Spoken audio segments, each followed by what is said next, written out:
This is Critical Nonsense, our high-lowbrow show about culture, science, and tech. This week, I ask Joey about metering confidence.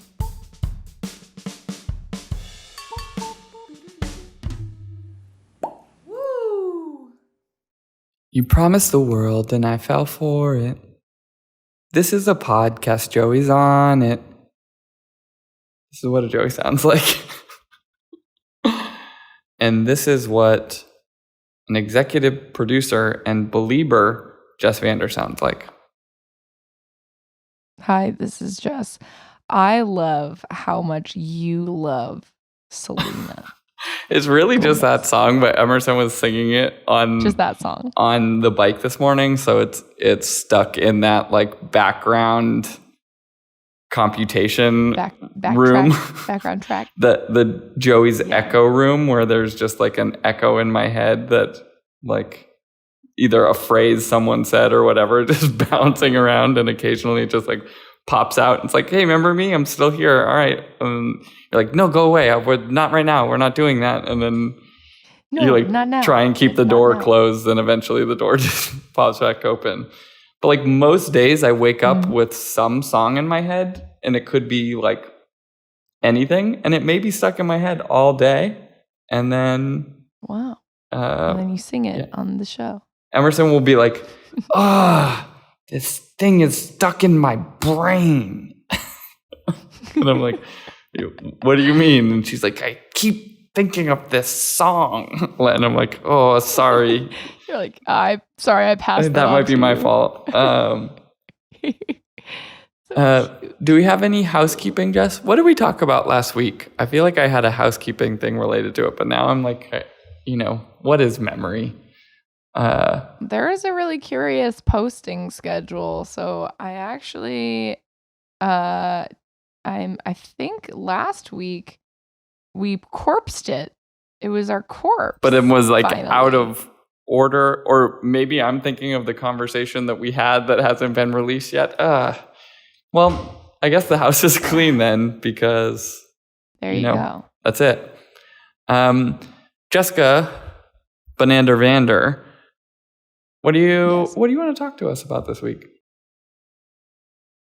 I, for the first time in a while, have something to share. That doesn't feel right. Usually when Joey asks me, I'm like, I never have anything to share. There's no paucity of things that you have feelings about.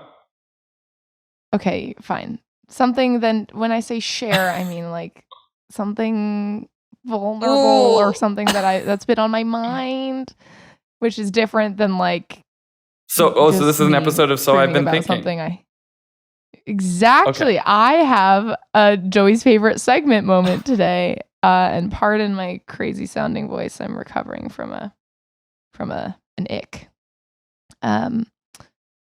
So, Joey, I've been having I've been thinking about confidence quite a lot. I've been having a lot of conversations, some with you, some with other people at Sylvain, about how to encourage confidence in the workplace, which is a funny thing because I think that at more hierarchical organizations, it's almost the opposite problem where, especially if you are in a Western cultured corporate environment, that very aggressive, assertive, confident, squeaky wheel gets the grease kind of a way of existing is just the way it goes. And it's interesting at a company like Sylvain where flatness is a value, and we put such a premium on trying to be open to other people's ideas and respecting different points of view, that it's almost tricky to navigate an environment like that when you also want to encourage people to speak their minds and have that point of view to be shared in the first place, especially as we grow and as we, stratify a bit more in terms of our roles and responsibilities. There is always that sort of threat of authority creating outsized importance of certain people's confidence and others less so. And I think about this a lot as somebody who has probably an unwarranted amount of confidence most of the time, or even it just sounds like I'm confident when I'm saying things when really I don't know and I'm throwing things out there and it gets misconstrued for good reason. And it's something that I worry about too, because I both want to be modeling an example of confidence for other people so that they know in this flat environment that it's safe to say what you think. And it is a good thing to have that sort of assertiveness, and at the same time metering my own to make sure that it's not, overpowering or overshadowing or being, getting in the way of those flat values. And so I would love to talk to you, Joey, today about this question of what's the best way to encourage people to own their confidence and speak their minds. Oh man, small questions. Easy. I don't know. Like, look at me coming with a big question. The show's going to be done in like 2 minutes because it's not a whole lot to talk about here. Geez. I'll caveat by saying I don't know that I'm an overly confident person, but I don't know that I'm either have like any. I don't think a lot about confidence. I guess let's say that. Like I am comfortable in my confidence, I guess, and that can be for any number of reasons, right? Like straight white man, obviously that's a factor, right? In a sort of society or business culture or any of those things that sort of favor those privileges. So I think that's like out of the gate important to recognize. But I think, at the same time, the culture that we built here has been this perpetual dance of it is those things that you mentioned, right? Flatness as a value, what we would now call psychological safety, but I don't think we would have used those terms when we first started the company, have always been things that we're tuned into and try to, foster and guard and things like that. And I think, when you, in some ways, the sort of biggest inhibitor of confidence is sort of self-consciousness, right? The idea of you feeling the need to interpret the ways that others are perceiving whatever it is you're going to say or do or how you act or whatever it is, right? And so this idea of being confident being confident in an environment is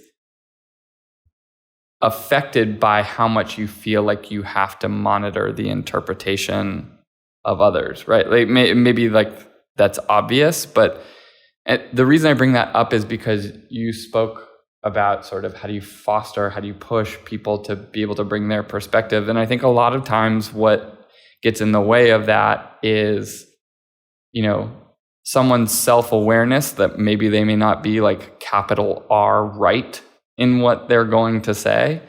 And if the expectation is that everything that you have to say is needs to be correct or needs to pass some threshold of value the first time that you're thinking a thing or saying a thing, then like those criteria for what merits like externalization are going to inhibit it. And I think so much of what we have done here is like, no one's individual ideas are good enough. The whole reason that you structure teams around collaboration and multiple people and you bring in your clients and everyone else and people with different backgrounds and perspectives and experiences and all of that is because the combination of those things are unequivocally going to be better than your individual perspective. And by like perpetually being explicit in that, you sort of like, it becomes a requirement as opposed to like, a requirement of what you said is smart or good or thoughtful or whatever. The requirement is like, you have to get it out, because if you don't, then like the work will be worse, Yeah.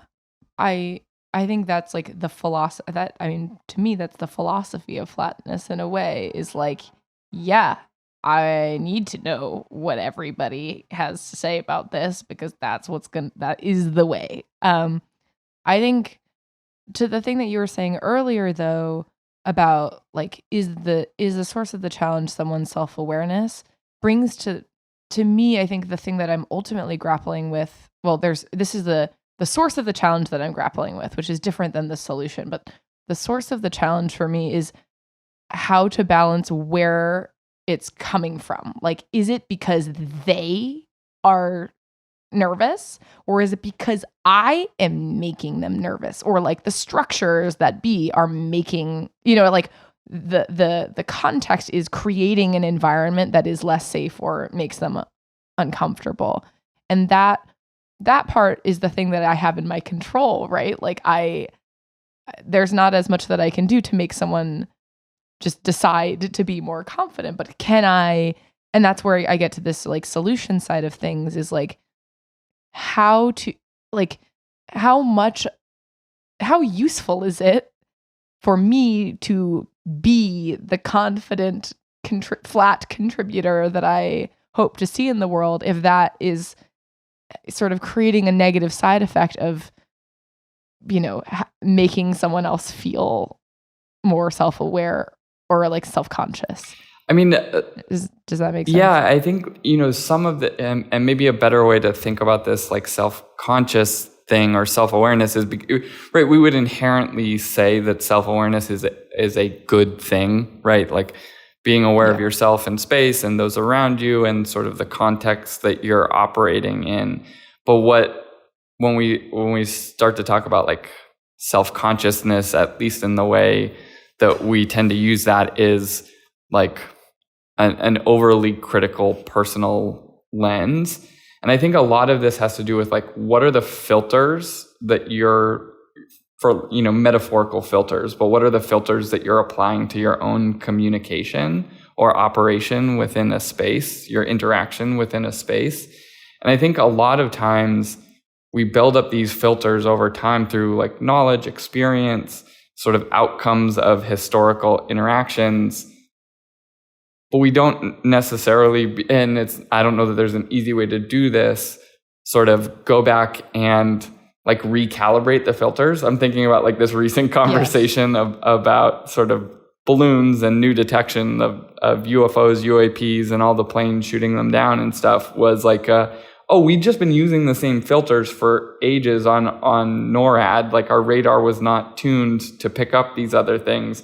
Right, we weren't even looking for this. Yeah, let's reset the filters, and now everything changes. And I think, there's probably a number of ways that you can approach that, right? Like you can be more explicit in what the filters that you want, some group of people to apply, right? Like if we go into a workshop, sometimes we'll like set the stage of like, this is how we would like you to operate. Like, don't self-edit when you're trying to generate ideas. Just put it out. Like, don't evaluate what you're writing down. Don't evaluate what you put on sticky notes. Don't be, like when I was coming out of school, there was like this book called like the 6 Thinking Hats, I think, or the 5 Thinking Hats, that was like, and it would be like, don't put on your red hat, black where and you're like, blue and red, where you're being critical of ideas.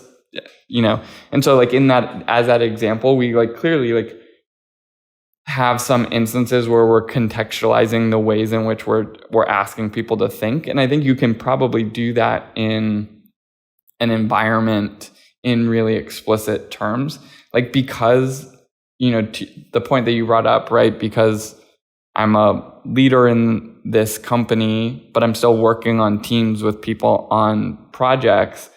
And because I'm, whether overly confident or just not challenged in there, like that comes with power. So I'm often really explicit, like maybe like broken record where I'll like say a thing and I'll be like, I don't know that I don't think that's right necessarily, or like, you don't have to use this idea, but hopefully it's communicating the point I'm trying to make. And I'll just like perpetually repeat it as a way to sort of establish a context in which I want us to be operating around these ideas or whatever it is we're creating, so that it's like known and doesn't have to be sort of like implicitly understood when people are coming in with separate filters from a lifetime of experience, you know?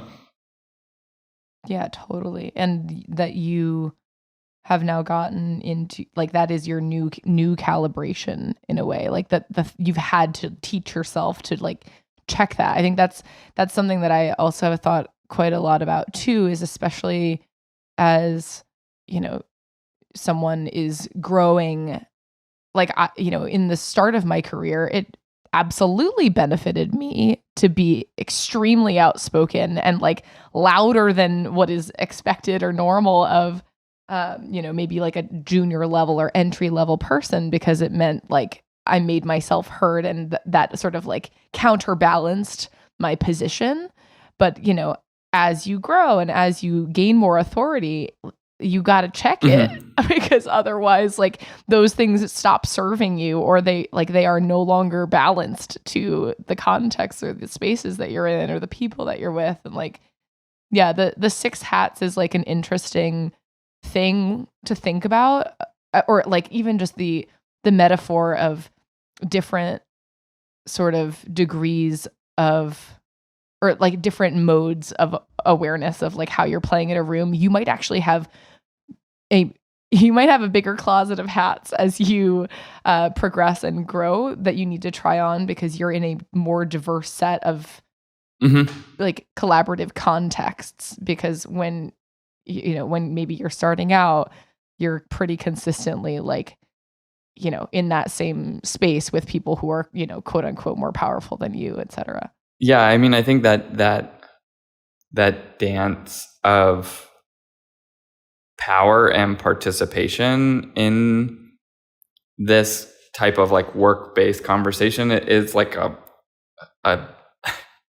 it's a really weighty one, right? Because in addition to sort of bringing out the confidence of others and getting participation and whatever, like oftentimes you will still have conversations about like whatever, like racy model types of topics, like who's responsible, who's accountable, right? And so accountability sort of,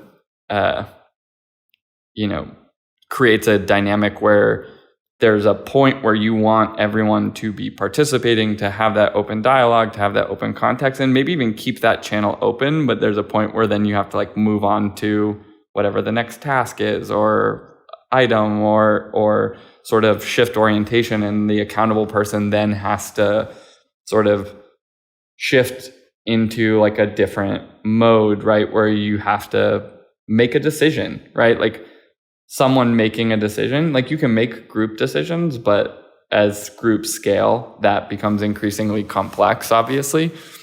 And at the same time, the other thing that you spoke about, right? Like there are different clusters of organization that you wind up operating within, probably in any job, but with as you grow in seniority, in experience or responsibility in an organization, those things shift, right? Like I will still operate in a number of different project teams, sort of having some level of responsibility and guidance and participation in those teams. But then when I also have to operate across sort of responsibilities that cover the entire company. And so in some places, I need to focus on sort of being smaller or taking up less space, right? Because of the,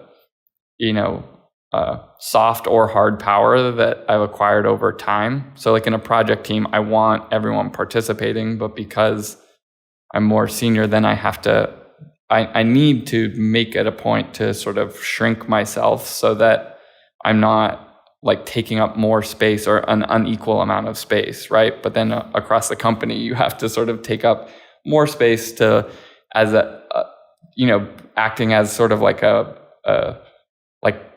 gravity well, right? To like keep the company cohesive and to keep people aligned and all of those things. And that is, I will tell you, I don't have the answer on the best ways to do that, right? You know, you make attempts and you test and learn and whatever else, but like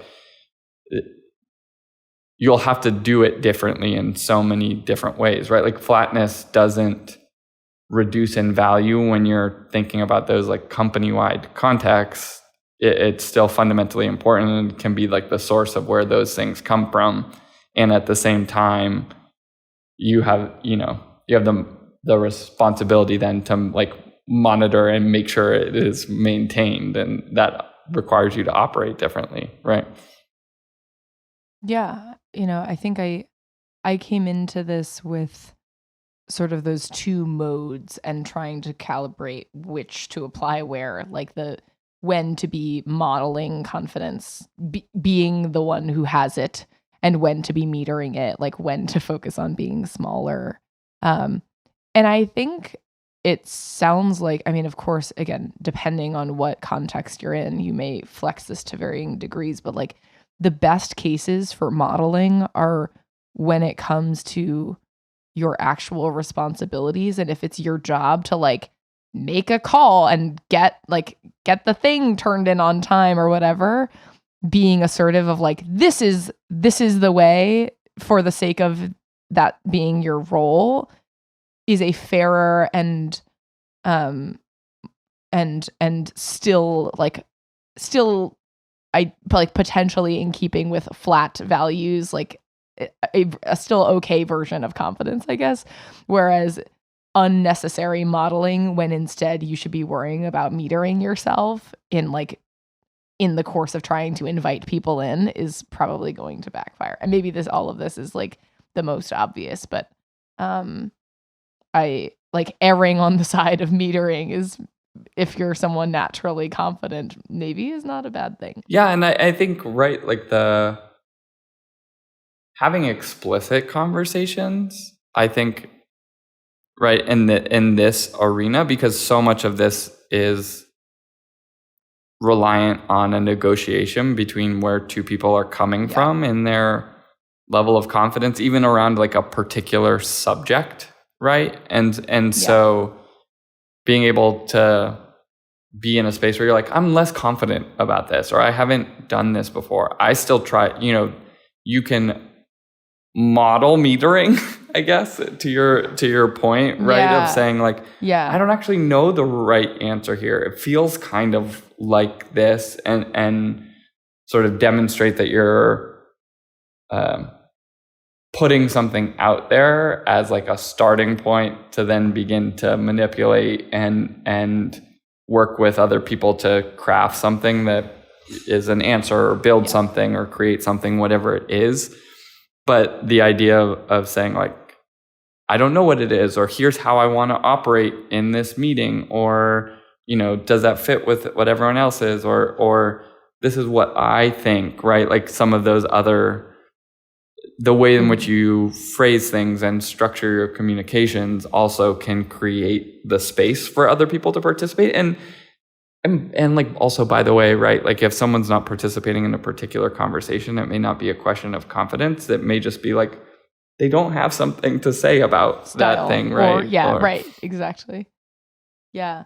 You know what it reminds me of, though? Like a trap in all of this is like the opt out button, where like if you're like, here's what I think, any challenges or questions, you've like already set a default, which is what is cool about what you're describing as like an approach to metering, is like acknowledging when you do, like, here's my confidence tolerant. Like in engineering, it's like you talk about things in tolerances, and you've got like error bars of like plus or minus this much range. That's true in like stats too as well, right? Where you're like, what's the confidence interval? Here's what I think, but it's that's what the word I'm looking for is confidence intervals of like, oh, this uncertainly, so that when you put it out, it's not like this is the answer. Opt out if you don't want this. Yeah. Because then that still accidentally gives you a really narrow window to sort of check that. It's really interesting to think about like the idea of confidence intervals around different types of domains is interesting, because some of what you're talking about could be reduced to just simply the confidence in social interactions or sort of dialectical conversations, right? Where someone maybe has a lower confidence in that, but a higher confidence in the particular subject matter, maybe, right? So they understand the thing, but are less confident in these like dialogue, like dialectical conversations about what is right or how do we build something together, and like being able to sort of extrapolate that. Like, right, we both started with this idea of like we're, reasonably confident people, or certainly it's not an area where we feel self-conscious about our confidence. But that in some ways is more about simply like our comfort level in conversation, in interacting around ideas, as opposed to like, I will have a confidence interval that is different around sports than like beauty and wellness, than like different domains of science, than, commercial modeling versus like primary like anthropological research, right? Like all of those different arenas, you're going to have a different confidence interval, and being able to sort of understand and communicate those early of like where you're coming into a conversation, like in an ideal world feels like really healthy. Totally. And recognizing that like whatever it is, at least for myself, I've got to bump it down by like a cool 20%. Well, Jess, I think that brings us to Jess's confidence corner. Wow. Folks, pull up those confidence pants. It's happening. But also pull them down if it's too much, but make sure you got something on. Do you have confidence pants? Goodness. I've got the confidence pants. Pants from your... The pants under the confidence pants. The confidence pants. Yes, tracking with you. Got it. Yes, folks, send us your confidence pants. Check all of our privileges. Tell us what you think about this conversation, and send us emails, or send them to me, because Joey gets all the cool emails. So you should just come in and be like, Jess, reel it in. That's an email I want to receive. Okay, that's all. Send Jess an email to reel it in at thisisnonsense@sylvain.co. And we'll all get to read it, but you can address it to Jess. Thanks. That's great. Yes, thanks. Critical Nonsense is a Sylvain production. Brought to you by Pants Incorporated. Serving you pants under your pants since 1902. As always, we'd like to thank our executive producer and future fashion influencer, Jess Vander. Lord. Well, thank you. Thank you, Joey. Thanks to Aaron, who could not join us today. Also, we have to thank our sound engineer and the checker of our confidence intervals, Alex Contel. Zing! As always, we'd like to thank programming coordinator and man who is very confident around an ice cream cone and a turntable, Les Jacobs. Thanks to our production crew and our comfort zones, Sarah Gilbert and Nora Mestridge. And as always, thanks, Ellen. Thanks. Special thanks to the confidence of Sydney, apparently. Not Bing. Bing less confident. Sydney very confident. Very confident. Sydney, in this context, is the specific conversationalized AI Bing that was talking to that NY Times guy. Is that correct? The person, one of Bing's personalities. There seem to have been a few that have emerged. I have so much to say about this. We're not going to be able to get around a topic. the time. I think I Not the time. tried to lure y'all into an AI conversation and large language Maybe model next time. conversation last summer, and you're like, we good. But I'm now where it's coming. I have opinions.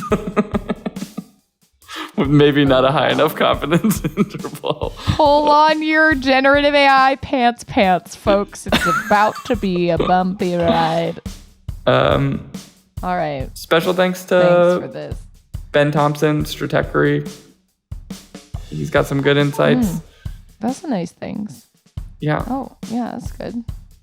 And, Okay. special thanks to you, Jess. Special thanks not to your lungs, but if they get it together, then they can get a special thanks. See if they're ready. Next time. Do the work. Yeah. Okay. Yeah. It's sort of like a dependent, like a conditional thanks to your corpuses. Okay. That's all. All right. Bye. Okay. Bye.